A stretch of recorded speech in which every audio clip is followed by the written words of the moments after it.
experiencia y del pasado de uno, ¿no? Pero esto es un hecho, esto fue así y es la historia reciente en el mundo evangélico, al menos en esta parte del mundo. Sí. Y bueno, te cuento esto para contextualizar que yo sí de verdad fui evangélico, me casé con... mi abuelo era obispo de la iglesia evangélica, mi papá llegó a ser copastor, encargado de obra, yo me casé con una mujer evangélica, hija de pastor, practicante full en la iglesia, predicaba, ministerio de Ah, alabanza. amigo, eras sangre azul, eras de la realeza evangélica vos, hermano, tenías la manzana rodeada. Sí, hueso rojo le decimos acá. De hueso colorado le decimos acá, ¿no? Eso, a ver, Sí. el ADN, está Gigi Ávila en tu ADN, amigo. Sí, Josué Irión, el Papa, para mí, era el Papa. Y bueno, a ver, Tú me preguntas. familia evangélica. Familia Sí, evangélica, imposible no ser evangélico, obviamente, tus padres, tu abuelo, tu familia, la familia de tu esposa y demás. ¿Vos naciste en el seno evangélico? sí, sí, de todas maneras, la fe evangélica para mí significaba la absoluta e incuestionable verdad. Y todas las otras, y obviamente, como buen evangélico de una denominación de esta Iglesia del Señor Apostólica, todas las otras denominaciones estaban todas erradas. Y por supuesto la Iglesia Católica era lo peor de lo peor, la gran ramera del Apocalipsis, El eh, anticristo. el Papa era el anticristo, todos los católicos eran todos ignorantes y todos idólatras, y llenos de pecado. Esa era la concepción, ese era el credo evangélico para mí. Wow. A ver, fuera de broma, a ver, no todas las denominaciones, no todas las denominaciones evangélicas van a sostener esto que está diciendo el hermano Josué, pero la mayoría de denominaciones carismáticas, pentecostales y las denominaciones descendientes del movimiento pentecostal, por lo general, si en algo se caracterizan, además de lo carismático, es justamente esto, esta serie de creencias que se tienen respecto a la Iglesia Católica. Yo durante muchos años también fui parte de ello y es tal y como lo está diciendo Josué. Yo vivo en Argentina, él en Chile, y es así, es así. ¿Naciste en el seno de la Iglesia evangélica o ustedes llegaron a hacerse evangélicos? Por fin llegó. Temu está regalando a los nuevos usuarios de la app este iPhone 16 Pro Max ahora por solo $1,000. ¿Seno de la Iglesia evangélica o ustedes llegaron a hacerse evangélicos? Yo nací absolutamente en el seno de la iglesia evangélica, y la pregunta que tú me habías hecho hace un momento, que es como lo que había hecho clic, digamos, para empezar el cambio, no fue una sola cosa ni de un día para otro, como siempre. Es un proceso de hace 2 años que comencé a cuestionarme la fe realmente, pero toda la vida yo creo que todos los ex evangélicos dentro de uno tienen preguntas incómodas que no se quiere hacer y no se quiere responder. Eh, eh, si bien es cierto, yo también puedo decir que es doctrinal, que es consciente mi cambio, mi cambio, el abrazar la fe católica. Sin embargo, había muchas preguntas desde chico hasta grande que no me podía preguntar, y luego ya decidí, ¿por qué no? ¿Por qué no? Y esto trajo muchas crisis en mi matrimonio, porque estas preguntas te las pone el diablo a ti cuando tú te empiezas a preguntar. La iglesia estuvo 1500 años equivocada hasta el siglo XVI, hasta que llegó Lutero, y ahí realmente vino la luz. Y eso es una pregunta que te pone el diablo a ti en la cabeza. O sea, o eso es lo que me A ver, decían a mí. para entenderte, es muy cierto lo que estás diciendo, Josué. En el mundo evangélico, a ver, y esto me parece que es natural, esto es natural, es lo esperable. En el mundo evangélico la gente crece, abraza una fe y por lo general no se cuestiona cosas que son realmente importantes, relevantes para el caso de la fe. Cosas como las diferencias entre denominaciones, cosas como cómo es que ha llegado la Biblia hasta nosotros. Esa clase de cosas, por lo general, no las cuestionamos. Es como que ya aceptamos que esto que hemos abrazado es verdad, punto y aparte, y todo el resto está equivocado. Ahora, Josué, Sí. es muy poca la gente que hay un momento en su vida en el que para de correr, se sienta y analiza hacia dónde está yendo, hacia dónde está corriendo. Es muy poca la gente que de repente se hace esta clase de planteo. ¿Cuál es la razón por la que un pibe como vos, Josué, nacido en cuna evangélica, padres pastores, abuelos pastores, obispos, tu esposa evangélica, la familia de tu esposa, todos evangélicos, cuál es la razón por la que un pibe como vos, que parece tener la manzana rodeada, comienza a hacerse esta clase de pregunta? ¿Te acordás de ese momento en el que vos decís, che, pará, ¿qué es lo que pasa acá? Es difícil, yo creo que cuando aceptas hacerte las preguntas incómodas, cuando dices tú ya, por ejemplo, hay dos enfoques importantes, preguntas incómodas que realmente no tienen explicación, y que yo las busqué explicaciones, por ejemplo, con el primado de Pedro, cuando Jesús dice, tú eres Pedro, y sobre esta roca edificaré mi iglesia, y a ti te entregaré las llaves del reino de los cielos.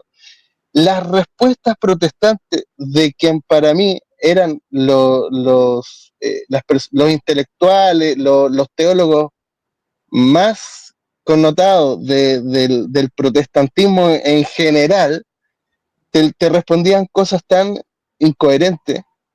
No se me viene ahora el nombre, de unos bautistas muy conocidos, y su respuesta realmente te dejan muy, muy insatisfecho. Por ejemplo, cuando dice, y tú eres Pedro, que está hablando Jesús a Pedro, y dice, y sobre esta roca, ellos explican, por ejemplo, y sobre esta roca, como que empieza a hablar de Jesús mismo, pero eso no tiene sentido, eso no tiene sentido, y esa es como la explicación más top, una de las explicaciones más top que hay.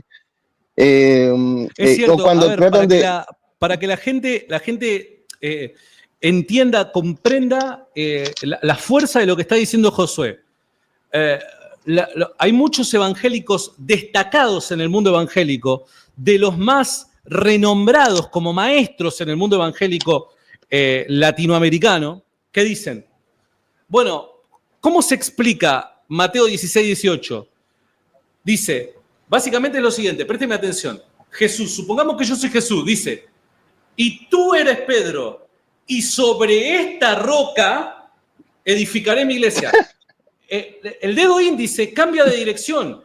Jesús está hablando con Pedro y le dice, y tú, la dirección del dedo índice va hacia Pedro, y tú eres Pedro. Y en ese momento de la dirección del dedo índice cambia y dice, y sobre esta roca edificaré mi iglesia. Literal, no lo estoy, ¿cómo decirlo? No me estoy burlando ni estoy tratando de caricaturizar la postura. ¿Es literal esa postura, hermano, o estoy equivocado? es literal, y tratan de hacer teología, por ejemplo, de que no, es que Jesús, se hace mucha referencia a que Jesús es la roca, ¿no es cierto?, que vino a ser la piedra angular, pero realmente es una respuesta que no convence para nada, y así empecé haciendo preguntas. ¿Por qué, por ejemplo, le sacaron? Yo cuando supe que en 1826 la Sociedad Bíblica había sacado definitivamente los 7 libros mal llamados apócrifos, dije, pero eso fue ayer, le sacaron los 7 libros, ayer, y empecé a preguntarme yo eso, y dije, pero ya seamos honestos, no es como sectario, ¿cachai? Le sacaron 7 libros, y cuando tú quieres responder, ya, ¿por qué tu denominación es la iglesia verdadera? ¿Qué respuesta va a tener?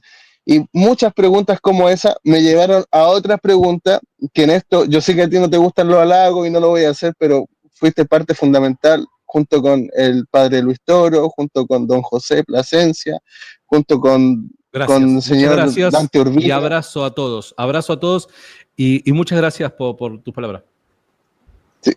Fueron fundamentales. Por ejemplo, lo que a mí ya terminó por hacer un camino sin retorno fue analizar las 5 solas, que entre comillas podrían ser lo que une a la iglesia evangélica, que ni siquiera es eso. Pero la sola escritura fue fundamental porque no existe sustento bíblico. En los padres de la iglesia no existe la sola escritura. Y la iglesia, porque después yo empecé a pensar, bueno, yo adhiero a la iglesia reformada. O sea, reformaron la teología. O sea, yo estoy aceptando algo que vinieron a cambiar, que la iglesia venía enseñando 1500 años, y yo me adhiero a una iglesia que dice ser la verdadera, pero viene a cambiar las cosas. O sea, el primado de Pedro, que no lo aceptan, las diferencias entre todas las denominaciones, no sé cuántas miles de denominaciones y ministerios, y entonces era demasiado. Y lo otro que me dolió el corazón es la sucesión apostólica. La sucesión apostólica. Te dolió el corazón. Sí, porque deja a todo el mundo protestante, los deja fuera de base, ¿entiendes? No hay forma de rebatirlo. Yo cuando empecé a buscar estas preguntas, yo no lo hacía con apologistas católicos, ni contigo, ni con otros. Lo hacía buscando información de apologistas protestantes, porque yo quería no estar equivocado toda mi vida, toda mi vida. Y claro, yo creo que esas 3 cosas, la sola escritura, que me he visto muchos videos de eso. He consumido videos de 3 horas, de 4 horas del padre Luis Toro, y de repente lo he visto más de una vez, y dije, ya no hay caso. Empecé a hacerme las otras preguntas típicas, pero bueno, pero son todos idólatras, A ver, que las antes que pasemos al punto de la idolatría, que me parece que es uno de los claves, yo suelo decir algo y decime si compartís o quizás no compartís, está todo más que bien, vos tenés libertad para decir lo que quieras. Hay muchas doctrinas que el protestante podría debatir con el católico, pero a mí me parece que la discusión clave es la sola escritura, hermano. Porque dependiendo de si la sola escritura es falsa, todo lo demás, todas las demás conclusiones que saquen respecto a otros temas, la justificación, la asunción de María, la Inmaculada Concepción y todas esas cosas, se caen por su propio peso, porque la discusión está en la sola escritura. ¿Qué opinas al respecto? Es que es fundamental, porque yo lo dividí así. Bueno, si no es la sola escritura, o sea, ¿qué pasa con el magisterio y qué pasa con la tradición? Son reales.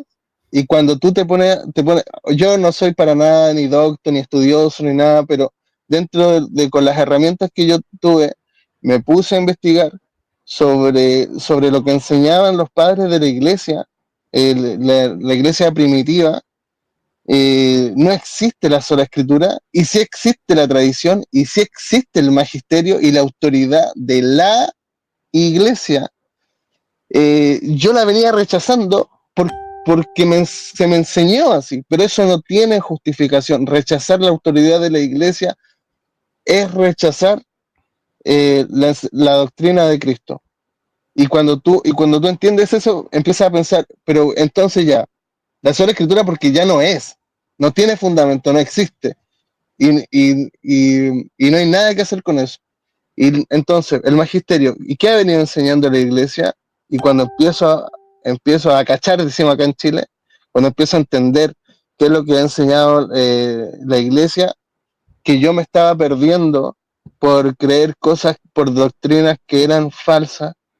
Fue fuerte, fue difícil y fue liberador también. Y eso pavimentó completamente mi camino honesto. Y todo esto mientras recibí mucha oposición, mucha crítica, que a mí me había entrado el demonio por hacerme estas preguntas, y yo cuando se las trataba de compartirle usando los mayores eufemismos a mi esposa, a mi mujer, por ejemplo, bueno, pero respondámonos esto, prepárate, mira, yo organizaba debates con ella, ya, el viernes hablemos de la verdadera iglesia. ¿Cuál es la verdadera iglesia? El tipo arreglaba, agendaba un debate con la esposa. Es buenísimo esto. Y, y el protestante, cuando lamentablemente, cuando hay un fanatismo, no pueden estar las respuestas delante de ti y los cuestionamientos sanos delante de ti, pero si no los quieres ver, sencillamente te va a dar lo mismo. O sea, no. Yo creo que tienes que primero ser honesto contigo, intelectualmente honesto, y decirte, ya, dale, respondamos estas cosas. ¿Son realmente verdad la iglesia? ¿Cuál es la iglesia de Cristo? Y, y empieza a buscar en todas las denominaciones protestantes, bautistas, calvinistas, pentecostales, los pentecostales, digamos, del fuego, ¿cachai? ¿O no? De hablar en lenguas, porque para mí lo que... Mira, te voy a decir algo. Yo cuando me casé y cuando fui a la iglesia de mi esposa, me hicieron, entre comillas, bautizarme de nuevo, y el pastor me bautizó, y ahí también hay un momento clave. En el momento que me está bautizando, él me dice, cuando salgas puedes hablar en lenguas, Para, yo te voy a decir, perdón, ya continúa con tu experiencia. Lo único que te quiero preguntar es, ¿cuál es la razón por la que te hicieron bautizar de nuevo? porque no me bauticé sumergiéndome completo. Y eso tenía que ser así, tenía que sumergirme completo, y a mí me habían echado agüita en la calvicie, nomás en la alopecia. Así que no. Bueno, esto lo quiero aclarar porque vale la pena el ejemplo, la experiencia que te está trayendo Josué.